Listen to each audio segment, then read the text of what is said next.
नमस्कार दोस्तों, quick news में आपका स्वागत है। जैसा कि आप सभी लोग जानते हैं कि पाकिस्तान का भी कोई फ़िलहाल सबसे बड़ा मित्र है तो वो है तुर्की।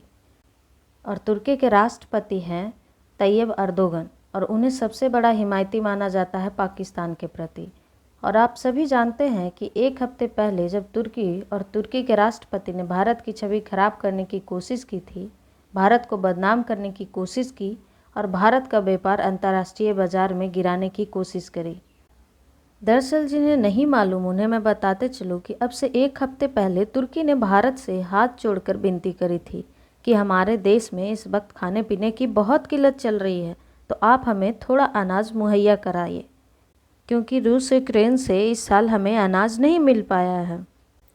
और तब भारत ने इंसानियत दिखाई।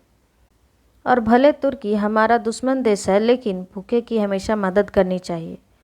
उसके लिए भारत ने साफ मन से 50,000 टन गेहूं तुर्की भेज दिया। लेकिन तुर्की के मन में कुछ और ही चल रहा था कि जैसे ही भारतीय गेहूं तुर्की के बंदरगाह पर पहुंची तो उन्होंने भारतीय अनाज लेने से मना कर दिया। कहने लगे कि इसमें तो बैक्टीरिया है, भारतीय अनाज तो खराब है, इससे सिगेला नाम की बीमारी हो सकती है, और भारत का अनाज वापस लौटा दिया। ये भारत के लिए अंतर्राष्ट्रीय मंच पर बहुत बड़ी शर्मिंदगी का कारण था, क्योंकि जो भारत का अनाज जो भारतीय किसानों ने बड़ी मेहनत से उगाई थी, उसे इस तरीके से बेइज्जत करना भारत की बेइज्जती थी।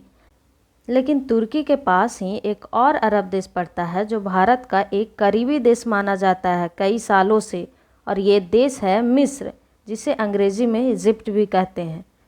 तो जैसे ही तुर्की ने भारतीय अनाज को लौटाया, बराबर में इजिप्ट भी था, तो उस देश ने कहा कि ऐसा कीजिए कि जो अनाज तुर्की ने लौटाया है उसे हमें भेज दीजिए, हम देखेंगे कि कौन सी बीमारी और कौन सा ऐसा वायरस है उसमें जो तुर्की को दिख गया।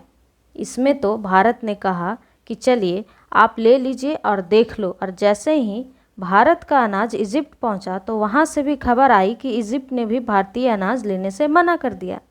हालांकि जो भारत के राजदूत इजिप्ट में हैं, उन्होंने कहा कि ये सब जो रिपोर्ट है सब बेकार है, अभी तक हमने कोई भी टेस्टिंग किया ही नहीं है।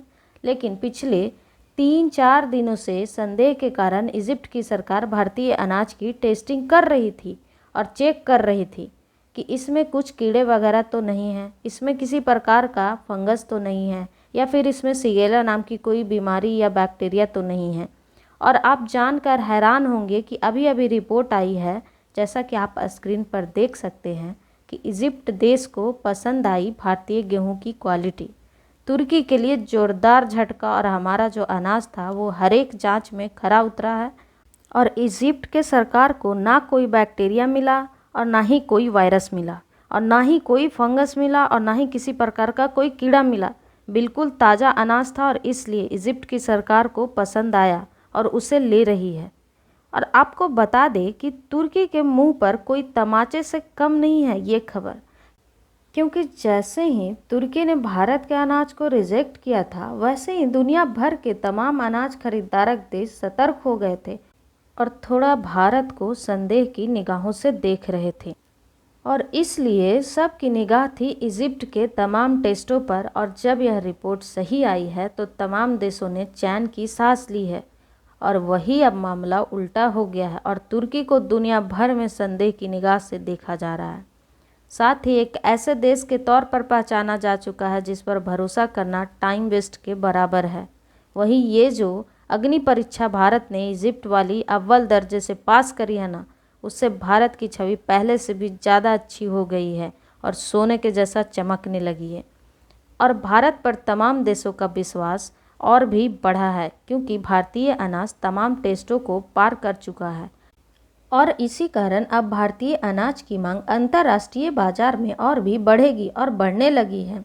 ऐसे में देखा जाए तो तुर्की ने भारत का नुकसान नहीं किया, बल्कि तुर्की ने ना चाहने के बावजूद भी भारत का फ़ायदा करवा दिया। और अब भारतीय अनाज की और डिमांड बढ़ेगी और भारतीय अनाज और महंगा होगा और भारत के खजाने में इजाफा होगा। आज के वीडियो में इतना ही। हालांकि आपका क्या मानना है हमें कमेंट करके ज़रूर बताएं। धन्यवाद।